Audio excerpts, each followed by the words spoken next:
This is Terry White, and welcome to my YouTube channel. If you have not subscribed already, please subscribe to the channel. That way you will be able to receive the notifications when we're uploading new videos. So today we're talking about 3 mistakes that a parent makes with a Defiant teen. 3 mistakes that a parent makes with a Defiant teen. So very rarely do I hear parents say that they have a teen that don't have any issues, that are never defiant, not talking back. You do have occasions where you have some teens that are really good. For the most part, they're pretty good teens. And you do have some that will kind of give a little bit of pushback. But I want to talk about the mistakes that the parents make when they have a defiant teen. Because there's some things that as parents we can work at and be a little bit better at when we have teenagers. One of the big issues that I hear from teenagers when I'm working with them in counseling, they don't feel listened to. They don't feel like their parents get them or that they're understood. And so the parents would say, oh, I'm listening, I hear what they're saying, but they can't do this, this, and this. And so there's a big disengagement between the teenager and the parent about listening and understanding. And so I want to help the parents to be able to know what is expected when we talk about listening to their teen and making sure that they are getting what their teenager is saying. So, you know, teenagers, a lot of times they feel like parents come from the olden days, that you know, we didn't have problems. We came from an era where there was no teenage pregnancy, no peer pressure. You know, we didn't experience any of that. And if they do get that part, then they feel like, well, the way that you handle things are completely different than the way we handle things today. And so for parents, it will be important for you to sit and listen to your teen. Not just hear what they're saying, but engage with the listening process. So what I'm hearing you say is that you feel it's okay to do X, Y, Z. Or what I'm hearing you say is that it's very stressful for you to take all of these AP classes and think about the college that you want to go to, and that's really stressing you out. So when you're being able to rephrase and repeat back what they're saying, and maybe even put some feeling and meaning to what they're saying, it helps them to know that, yeah, that's exactly what I'm feeling. I really don't want to go to college. I'm not feeling this whole college thing. So for parents, for you, don't be surprised. Don't be shocked at what your child is saying and expressing to you, because that's their feeling. One thing that is important for you to understand is that that child is not you.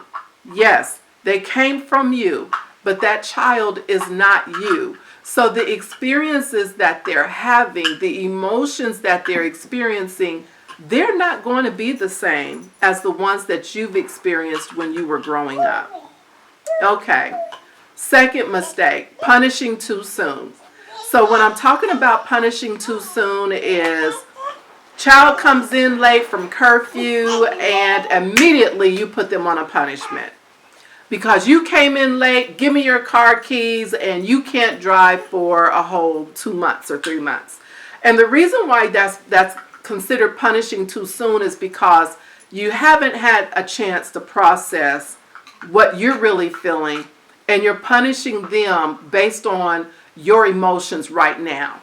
And once your emotions are calmed down, once you've kind of processed what has happened, your emotions are a little bit more stable and you're able to think through things a lot better. As you think through things better, you want to make sure that the punishment fits the crime or the defiance, okay? So do you really want to take somebody's car keys for 3 months if they came in 15 minutes late from curfew? That's something to think about. Or do you really want to stop them from going to the prom if they, maybe if they got a C instead of an A, if they didn't do well in their classes? So think about what the behavior is, what the defiance is, and make sure that the punishment fits what they've done. You might even need to process it and talk about it with your spouse, with their parent, or with someone else, and just kind of like think through, okay, what am I really feeling? Why am I really punishing them? Is a punishment even necessary in this particular situation? And so you really want to go through and just kind of weigh out, is this child overall a child that doesn't have a lot of issues and they're not breaking a lot of rules? Or are we having some consistent issues with defiance? Are we seeing more and more intense defiant behaviors and more conduct issues, so that you can determine what type of punishment and how intense the punishment need to be? When punishments are too long, it's not realistic. Okay? So think about, how long is this punishment going to last, and is this really realistic? If you're talking about taking the car keys from your child for 3 months, and that means that now you have to be the person to drive them to all of their practices, all of their events, and realistically you don't think that you're going to do that, then you might not want that to be their punishment. Okay, so the third one we're going to talk about is being shocked about what your child says. So when parents are just completely shocked and totally thrown off guard and it shows in your face, you don't want to do that. You want to make sure that you are as neutral as possible. You want to make sure that you are attentive and that you're not surprised by some of the things that your teen says. When you have a teen that's already defiant, sometimes they're looking and seeking for a response from you as a parent. So if you have a teen that comes in and they say, "Hey mom, I think I'm pregnant," or "I think I have a STD," and the look on your face is like, "Oh my God, oh my God." So you've really given a message to that teen that you are just not accepting what they're saying, that you are disappointed, that you may even hate them by the expression on your face. And so it's important that you be able, again, to neutralize and kind of, make your face a little bit more, okay, so let's talk about how this happened or how this may have happened. And be that for your child. Now, that does not mean that you're your child's friend. It means that as a parent, you need to be present physically and emotionally for your child so that they feel comfortable and safe. This is about you creating a safe space for them to talk and to share what's happening in their life. Okay? So, 3 mistakes that a parent makes with a defiant teen: not listening, punishing too soon, and being surprised at what your child says. 3 major mistakes. So if we can work on those, we can kind of bring down that defiance just a little bit, so that that child feels that they're in a safe place when they're coming to you to talk, and that they feel that they are being heard. Understand that when kids are being defiant, something's going on.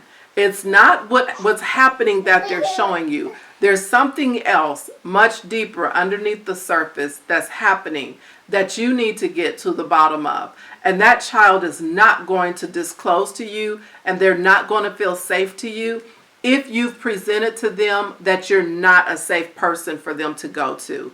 You cannot say to them, "Well, you can come and talk to me about anything," and the look on your face says, "Argh," because then that child is not there. You're not. It's not going together. Your expression is not complementing your emotions and your feelings. So they have to go hand in hand. I hope that you're getting some good information. As always, please leave some comments or questions in our comment section below. I would love to hear back from you. Thank you for joining my YouTube, and please look at our links on how you can follow me on other social media